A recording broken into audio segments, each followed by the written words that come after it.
Shalom, selamat pagi Bapak Ibu Saudara yang dikasihi Tuhan. Kita bersyukur pagi hari ini kita boleh kembali berkumpul untuk beribadah di rumah Tuhan. Itu semua karena anugerah Tuhan di dalam kehidupan kita. Mari sebelum ibadah dimulai kita akan masuk di dalam doa. Bapa di surga, kami bersyukur untuk kesempatan yang Tuhan berikan kepada setiap kami pagi hari ini, terlebih di dalam pemeliharaan Tuhan hari lepas hari, di dalam kekuatan, kesehatan yang Tuhan berikan, perlindungan, berkat-berkat Tuhan di dalam seluruh aktivitas kami. Terima kasih Tuhan. Pagi hari ini kami mau datang beribadah kepada Tuhan.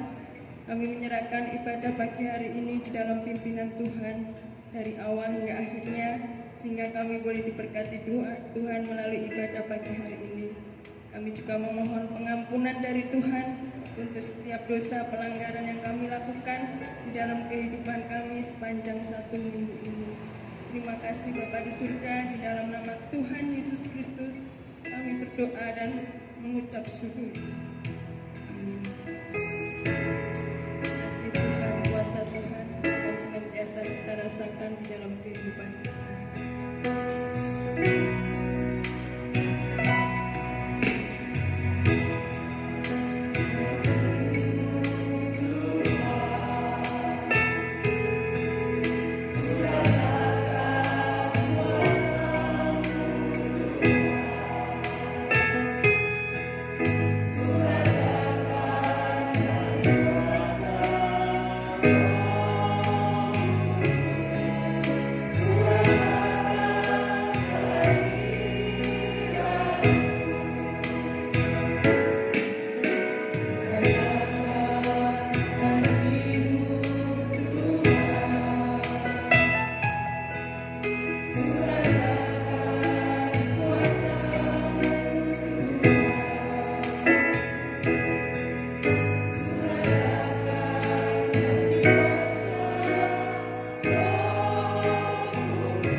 Kami rindu ya Tuhan, Engkau mencurahkan kuasa-Mu bagi gereja Tuhan di tempat ini. Terjadi pemulihan bagi gereja Tuhan di tempat ini. Terjadi kebangunan rohani bagi gereja Tuhan di tempat ini. Sehingga kasih dan kuasa Tuhan akan nyata di dalam kehidupan gereja Tuhan di tempat ini. Melalui umat Tuhan di tempat ini. Tuhan berkati kami semua Tuhan. Kerinduan kami Tuhan untuk menjadi saksi Tuhan, untuk mengabarkan Injil Tuhan, untuk memberitakan keselamatan yang hanya ada di dalam Tuhan Yesus Kristus. Terima kasih ya Tuhan, terima kasih. Urapi kami semua dengan kuasa Roh Kudus Tuhan, di dalam kemampuan yang Tuhan berikan kepada kami untuk menjadi saksi Tuhan. Kita akan terus memuji Tuhan, karena hanya Dialah yang layak kita puji, dan hanya Dialah yang harus kita puji dalam seluruh kehidupan kita. Mari kita bangkit berdiri dan kita memuji Tuhan sebab besar cintanya.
Hanya satu yang dapat kita lakukan di dalam kehidupan kita kepada Tuhan, yaitu memuji Tuhan di dalam seluruh aspek kehidupan kita.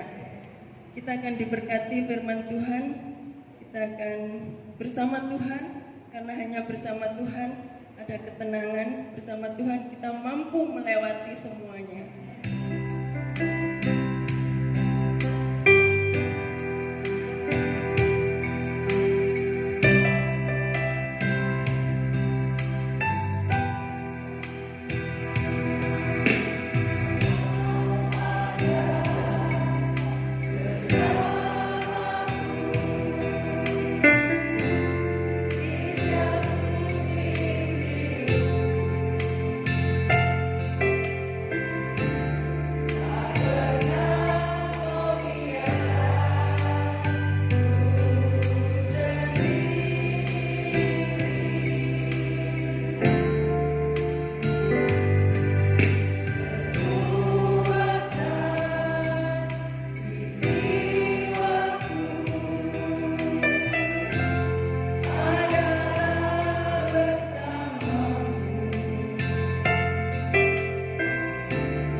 disampaikan oleh hamba-Mu.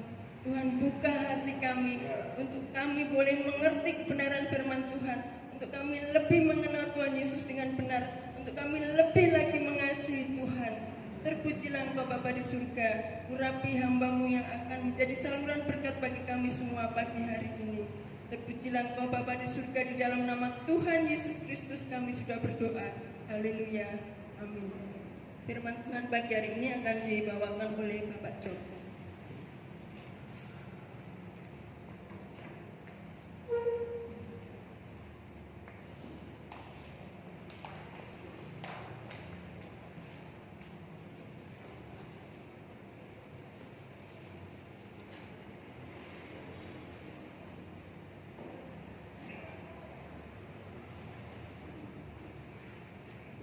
Shalom.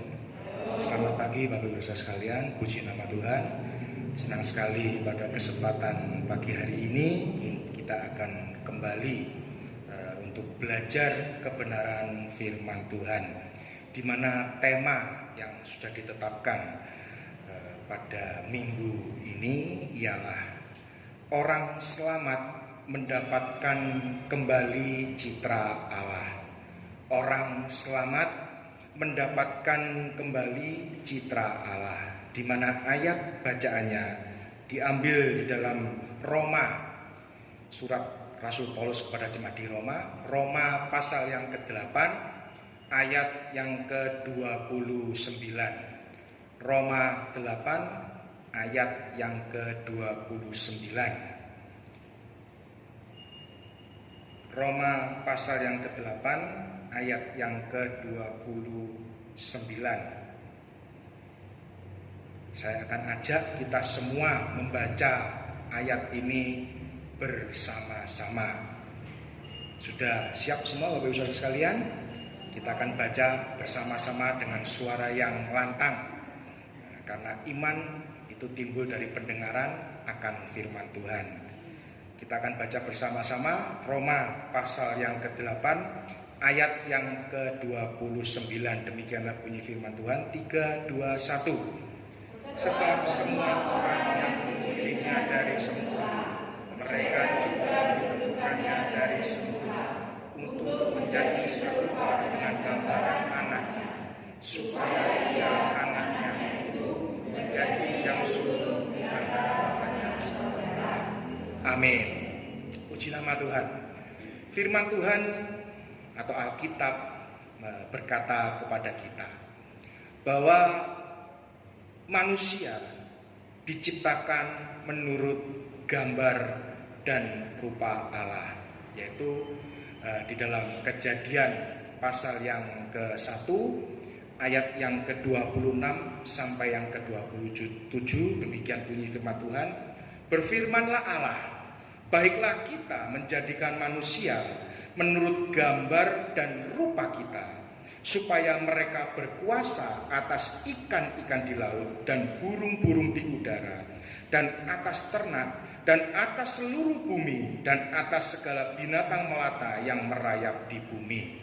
Maka Allah menciptakan manusia itu menurut gambarnya, menurut gambar Allah diciptakannya dia, laki-laki dan perempuan diciptakannya mereka. Amin. Nah, apa yang dimaksud dengan manusia diciptakan menurut gambar dan rupa Allah?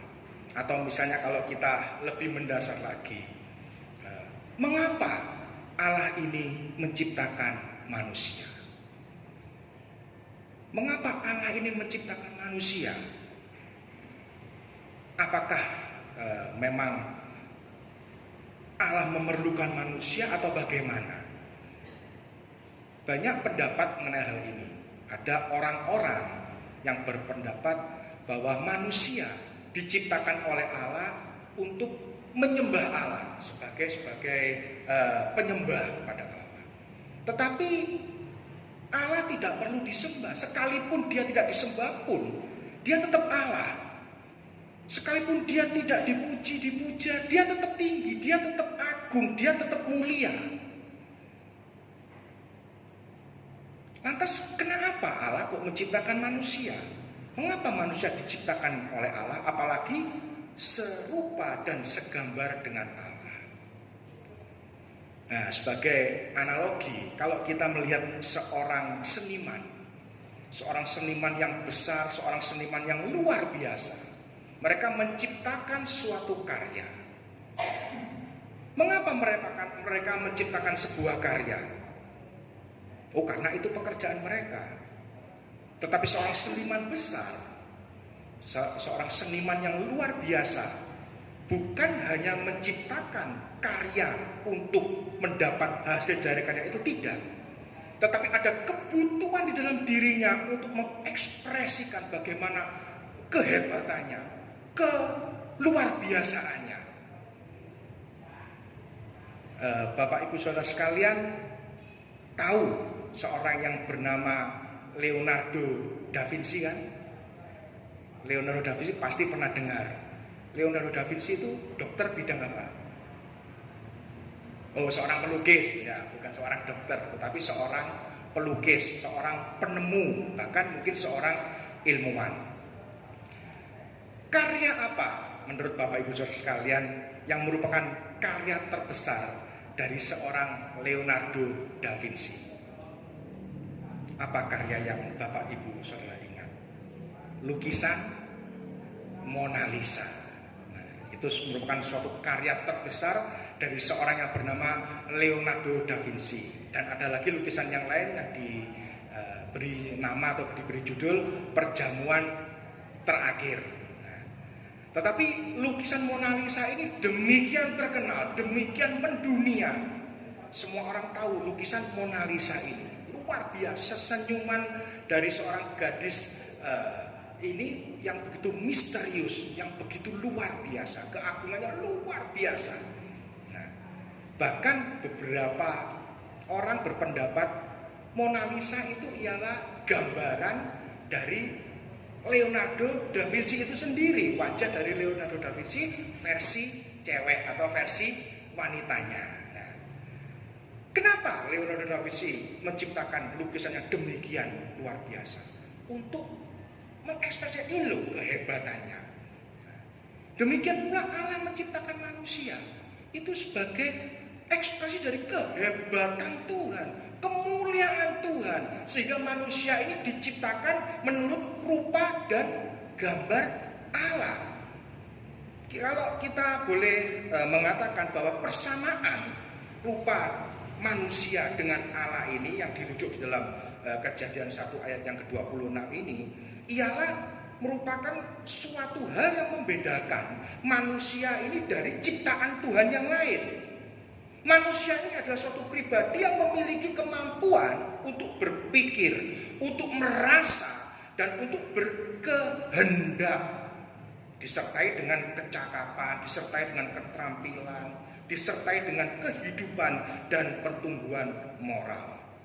Lebih jauh dikatakan bahwa manusia tidak sekedar hanya memiliki kecakapan atau kehidupan moral, tetapi juga kecondongan moralnya. Sebenarnya manusia ini ialah untuk mengasihi Allah, untuk melakukan kebenaran, untuk membenci kejahatan. Itu pada awalnya diciptakan menurut rupa dan gambar Allah ialah demikian. Nah, kenapa manusia diciptakan menurut gambar dan rupa Allah? Di dalam firman Tuhan dikatakan supaya mereka berkuasa. Apa artinya berkuasa? Manusia memiliki otoritas. Manusia memiliki kemampuan untuk memerintah, untuk mengatur, untuk mengorganisasi. Nah, tetapi kalau kita melihat akhirnya apa yang terjadi di dalam Kejadian 3 dikatakan apa? Bahwa manusia pertama yaitu Adam telah jatuh ke dalam dosa akibat ketidaktaatannya terhadap perintah Tuhan. Di dalam Kejadian yang ketiga, karena ketidaktaatannya mengakibatkan semua manusia ikut jatuh ke dalam dosa dan kehilangan. Nah, sekali lagi, akibat jatuh ke dalam dosa, manusia kehilangan kemuliaan Allah. Di dalam Roma pasal yang ketiga ayat yang ke-23 dikatakan demikian, karena semua orang telah berbuat dosa dan telah kehilangan kemuliaan Allah. Apa akibat dari kehilangan kemuliaan Allah? Apa akibat dari kejatuhan manusia ini ke dalam dosa? Akibatnya cukup mengerikan, yaitu apa? Manusia ini layak untuk menerima murka Allah. Manusia ini layak untuk menerima hukuman dari Allah. Di dalam Roma pasal yang ke-1 ayat yang ke-18 dikatakan, sebab murka Allah nyata dari sorga atas segala kefasihan dan kelaliman manusia. Manusia yang sedianya diperlengkapi oleh kemampuan otoritas untuk berbuat baik, untuk melakukan hal-hal yang baik sama seperti yang Tuhan lakukan di dalam Kejadian. Bagaimana penciptaan dunia mulai dari Kejadian pasal 1, Tuhan menciptakan segala sesuatu baik adanya. Tetapi oleh karena kejatuhan manusia dalam dosa, maka semuanya menjadi rusak. Semuanya menjadi porak-poranda. Nah, oleh sebab itu manusia layak menerima hukuman dari Allah, layak menerima murka Allah. Di dalam Roma 1:18 dikatakan, murka Allah nyata dari surga atas segala kefasikan dan kelaliman manusia. Nah, oleh sebab itu bagaimana kita bersyukur Tuhan itu ialah Allah yang maha kasih, tetapi juga Allah yang adil. Karena Tuhan begitu mengasihi manusia, Dia rela datang ke dunia, mengutus putranya yang tunggal, Tuhan Yesus Kristus, untuk menjadi penebus bagi kita. Sehingga barang siapa yang percaya kepadanya tidak binasa, melainkan beroleh hidup yang kekal. Satu-satunya cara supaya manusia tidak terkena murka Allah, harus ada, membutuhkan yang namanya kasih karunia dan karya penebusan.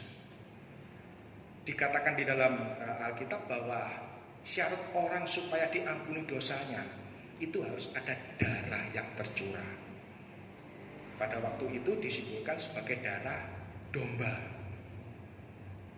Dan domba yang akan dipersembahkan untuk penebus dosa ini itu bukan domba sembarangan, bukan domba ecek-ecek, tetapi harus domba yang tanpa celah. Maka dari itu, satu-satunya yang bisa menebus manusia ini dari cengkraman dosa itu harus ada pengorbanan darah manusia. Tetapi bukan sembarang darah, bukan sembarang manusia. Karena firman Tuhan dikatakan bahwa semua orang telah berdosa, semua orang telah terkontaminasi dosa, tidak ada yang baik, kehilangan kemuliaan Allah. Jadi tidak seorang pun yang layak untuk dijadikan korban. Maka dari itu Tuhan yang tidak berdosa, yang kudus, menggantikan kita menjadi korban tebusan, supaya kita ini loh yang percaya ini beroleh selamat. Ini luar biasa Bapak Ibu Saudara sekalian. Hal yang luar biasa, rahasia yang luar biasa yang sudah Tuhan nyatakan kepada kita. Kita harus bersyukur karena kita mengerti, kita dibukakan mata kita, hati kita untuk boleh mengerti dan percaya pada Tuhan. Banyak saudara-saudara kita yang di luar yang belum paham, bahkan mereka mencemooh korban darah Kristus. Ini luar biasa. Maka satu-satunya cara supaya manusia ini terlepas dari murka Allah, dikembalikan lagi kemuliaannya oleh Allah. Tidak bisa tidak. Oleh karena itu manusia membutuhkan kasih karunia dan karya penebusan dari Tuhan Yesus Kristus. Mengapa demikian? Karena hanya Kristus Yesuslah yang telah ditentukan Allah menjadi jalan pendamaian karena iman di dalam darahnya. Roma 3 ayat yang keempat 24 dan 25 dikatakan demikian. Dan oleh kasih karunia telah dibenarkan dengan cuma-cuma karena penebusan dalam Kristus Yesus. Kristus Yesus telah ditentukan Allah menjadi jalan pendamaian karena iman dalam darahnya. Hal ini dibuatnya untuk menunjukkan keadilannya karena ia telah membiarkan dosa-dosa yang telah terjadi dahulu pada masa kesabarannya. Luar biasa. Keselamatan itu hanya ada di dalam Tuhan Yesus Kristus. Tidak ada yang lain. Nah, oleh sebab itu kita yang percaya kepada Tuhan, kemudian kita ini dibenarkan. Kita bukan orang benar, tetapi kita dibenarkan karena apa, saudara? Karena iman dan hidup dalam damai sejahtera dengan Allah, serta memperoleh kembali kemuliaan Allah. Di dalam Roma 5 ayat yang ke-1 sampai ke-2 dikatakan demikian. Sebab itu kita yang dibenarkan karena iman, kita hidup dalam damai sejahtera dengan Allah oleh karena Tuhan kita, oleh karena Tuhan kita Yesus Kristus. Oleh Dia, oleh Tuhan Yesus Kristus, kita juga beroleh jalan masuk oleh iman kepada kasih karunia ini. Di dalam kasih karunia ini kita berdiri dan kita bermegah dalam pengharapan akan menerima kemuliaan Allah. Ketika kita semua, di dalam Roma dikatakan, Roma 10, kalau tidak salah dikatakan barang orang yang selamat itu ialah orang apa? Yang dengan hati percaya, dengan mulut mengaku. Jadi apa artinya? Baik maupun pikiran kita, hati kita, kehendak kita, bahkan kelakuan kita itu menunjukkan sebagai kita adalah orang percaya. Maka kamu akan diselamatkan. Nah, yang luar biasa di sini, ketika kita diselamatkan, kemuliaan Allah itu dikembalikan kepada kita. Otoritas itu diberikan kepada setiap orang percaya. Otoritas apa? Otoritas untuk dapat berbuat baik. Luar biasa. Maka dari itu anak-anak Tuhan yang percaya sungguh-sungguh pada Tuhan, pasti hidupnya akan dirubah oleh Tuhan. Kebaikan demi kebaikan akan selalu terjadi dalam kehidupannya. Ingat, saya ingatkan bahwa seringkali kebaikan menurut kita itu tidak sama dengan kebaikan apa yang Tuhan maksud. Ya, hal ini perlu untuk kita selaraskan, untuk kita boleh mengerti apa sih kebaikan menurut cara pandang Tuhan, bukan kebaikan menurut cara pandang kita sendiri.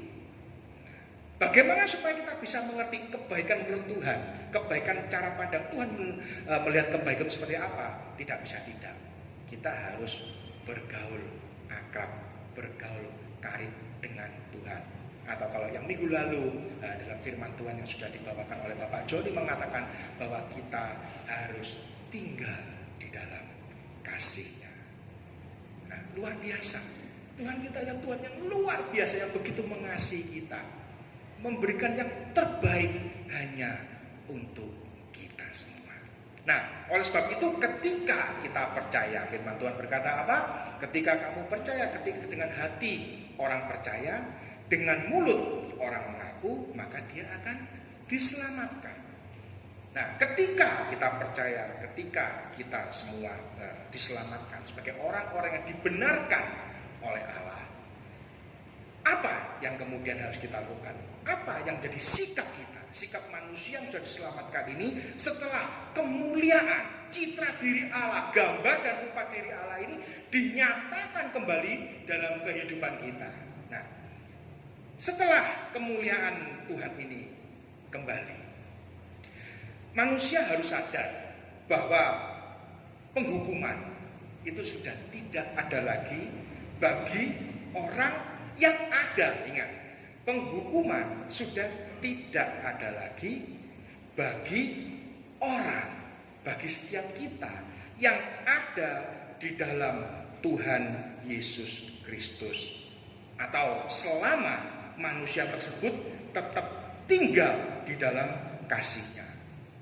Roma 8 ayat yang ke-1 dikatakan demikian. Demikianlah sekarang tidak ada penghukuman bagi mereka yang ada di dalam Kristus Yesus. Bapak Ibu Saudara bisa melihat rekaman di YouTube firman Tuhan yang dibawakan oleh Bapak Joni minggu yang lalu, yang menjelaskan bagaimana kita tetap tinggal di dalam kasih Tuhan Yesus Kristus. Nah, orang yang ada di dalam Tuhan Yesus adalah orang yang mempertahankan kemuliaan Allah di dalam dirinya dengan jalan yang pertama, hidup di dalam roh. Roma 8 ayat yang kedua sampai yang ke-17. Nanti Bapak Ibu Saudara sekalian bisa baca sendiri di rumah. Tetapi intinya ialah bahwa ada dua jalan yang ditawarkan di dunia ini. Kita hidup menurut daging, ataukah kita mau hidup menurut roh? Hidup menurut daging ataupun hidup yang dipimpin oleh roh. Hidup menurut daging menuju kepada kebinasaan, tetapi hidup menurut roh ialah menuju hidup yang kekal. Nah, oleh sebab itu hendaklah kita semua mau hidup dipimpin oleh roh, hidup di dalam roh. Yang kedua, orang yang ada dalam Kristus Yesus adalah orang yang mempertahankan kemuliaannya dengan jalan yang kedua, memiliki pengharapan untuk serupa dengan gambar Allah oleh sebab dipimpin Roh Kudus, sehingga dibenarkan dan dimuliakan sesuai rencana Allah, yaitu ada di dalam ayat yang ke-18 sampai ayat yang ke-30. Bapak Ibu Saudara nanti bisa membaca sendiri di rumah bagaimana kita oleh pimpinan roh kita memiliki pengharapan untuk dapat hidup serupa dengan gambar Allah. Bapak Ibu Saudara sekalian, pernah tidak kita merenung begini? Tuhan, kenapa sih Tuhan kok harus menyelamatkan saya? Kalau Tuhan tanya kepada kita, misalnya, Joko, kenapa kok aku harus menyelamatkan engkau? Coba kasih aku alasan atau tanya jawaban seperti itu. Iya ya, coba kalau besok kita dimintai pertanggungjawaban. Kenapa kok Tuhan harus menyelamatkan kita? Kalau saya menjawab, iya Tuhan, kalau Tuhan tidak menyelamatkan saya, pasti saya akan binasa, pasti akan saya masuk neraka. Saya takut Tuhan. Kalau jawaban kita seperti itu, memang tidak salah, tetapi kurang lengkap.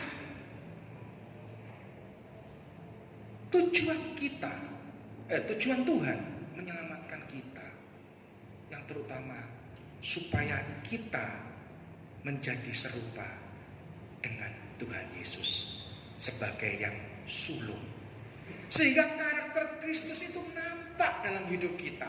Ada perubahan signifikan bagaimana kehidupan kita dulu yang dikuasai oleh dosa menjadi serupa dengan Tuhan. Tentu saja dengan proses, cepat atau lambat tergantung kita. Kita setiap hari dibentuk oleh Roh Kudus, kita dikuduskan setiap hari Ketika kita bergaul dengan Tuhan, kita diperhadapkan pada situasi-situasi yang membuat daging kita ini berteriak, daging kita kesakitan. Tetapi justru disitulah roh Tuhan semakin berkuasa dalam hidup kita. Sehingga yang kedua, supaya kemuliaan Tuhan itu nyata dalam hidup kita, kita harus memiliki pengharapan, kita harus memiliki kerinduan supaya karakter kita semakin hari semakin diperbarui sampai pada puncaknya kita menjadi serupa dengan Kristus.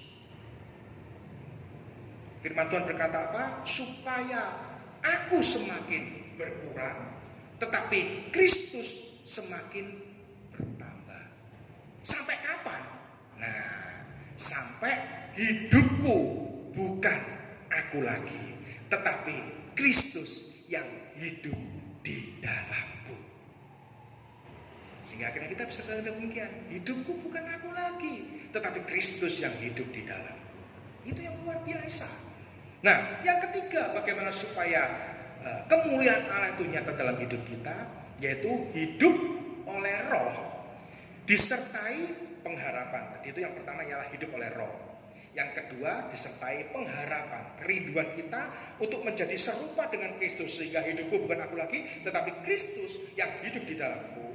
Dan kedua hal ini hanya bisa terwujud, tidak bisa tidak, yaitu melalui karya Allah dengan iman kepada Tuhan Yesus Kristus. Tidak ada seorang pun yang dibenarkan tanpa iman. Kita memiliki iman yang benar kepada Tuhan Yesus Kristus. Itulah dasar kita. Kita memiliki iman, kita percaya dengan sungguh-sungguh. Karena tanpa iman tidak mungkin seorang berkenan kepada Allah. Ibrani dikatakan demikian. Nah, oleh sebab itu ketiga hal ini, hidup di dalam roh, memiliki pengharapan untuk serupa dengan gambar Allah, dan yang ketiga, keyakinan iman kepada Tuhan Yesus Kristus. Inilah yang membuat kemuliaan Allah itu senantiasa terpancar dalam hidup kita. Orang yang diselamatkan Tuhan itu dikembalikan lagi citra Allah, otoritas kita, kemuliaan Allah, gambar dan rupa Allah ada dalam hidup setiap orang-orang percaya. Saya percaya setiap kita yang hadir pada pagi hari ini rindu kehidupannya boleh dipakai Tuhan untuk menjadi alat, untuk menjadi surat terbuka, surat yang hidup, menceritakan siapa sih Tuhan Yesus melalui kehidupan kita. Bagaimana kehidupan kita ini boleh dibaca oleh orang-orang yang belum kenal Tuhan. Oh, kenapa orang itu seperti ini? Kenapa bapak itu seperti ini? Kenapa ibu itu seperti itu? Oh, karena dia anak Tuhan. Oh, nek gitu aku juga mau kenal siapa sih Tuhan Yesus itu. Aku dulu kenal orang ini enggak gini loh, tapi sekarang kok luar biasa ya. Wah, berarti yang mengubah orang ini adalah Tuhan Yesus. Aku mau juga kenal siapa Tuhan Yesus. Kehidupan kita menjadi surat terbuka, menjadi Injil yang terbuka itu dibaca semua orang. Kita rindu hal itu terjadi dalam hidup kita. Bagaimana kita diselamatkan juga menjadi berkat untuk orang-orang yang lain, supaya orang lain juga mendapat anugerah itu. Mari Bapak Ibu sekalian, kita mau dengan sungguh-sungguh. Oleh sebab itu, kita mau hidup kita dipimpin oleh Roh. Kita mau memiliki kerinduan setelah kita dipimpin oleh Roh. Tuhan tolong saya, Roh Kudus tolong hamba. Apa yang harus aku tolong? Buat supaya kehidupanku serupa dengan kehidupan Kristus.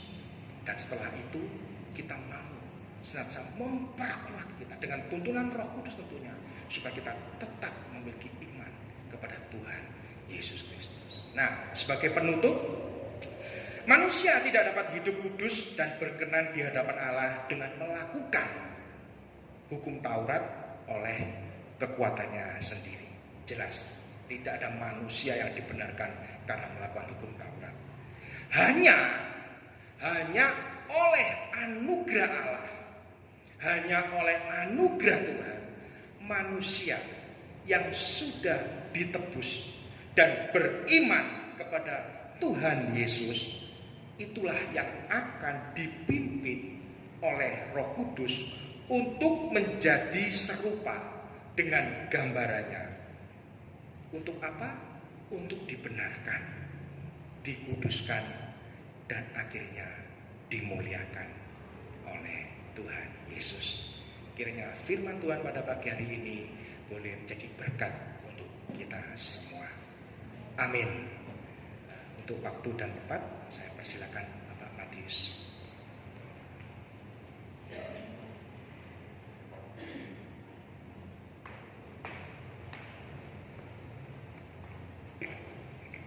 Tuhan, terima kasih untuk Bapak Joka yang sudah menyampaikan kebenaran firman Tuhan. Mari kita tundukkan kepala, kita akan berdoa. Bapa kami dan surga, kami sudah syukur untuk pagi hari ini. Terima kasih untuk kebenaran firman Tuhan yang Tuhan sampaikan melalui hamba-Mu. Biarlah firman Tuhan ini Tuhan meteraikan dalam hati kami, dan biarlah kami Tuhan ada di dalam Tuhan, dan biarlah firman Tuhan yang akan menjadikan rema dalam hidup kami, menjadi penuntun petunjuk bagi hidup kami, untuk semakin kami takut akan Tuhan, semakin setia kepada Tuhan. Berkati hamba-Mu yang sudah menyampaikan, biarlah Tuhan terus tambahkan hikmat urapan yang dari Tuhan, dan berkati pelayanannya di tempat ini maupun pekerjaan usaha maupun keluarganya. Kiranya Tuhan memberkatinya. Berkati kami semua yang sudah menerimanya. Terima kasih Tuhan Yesus. Kami juga berdoa untuk bangsa dan negara kami ya Tuhan. Kami berdoa untuk para pemimpin kami, Bapak Presiden Jokowi beserta jajarannya.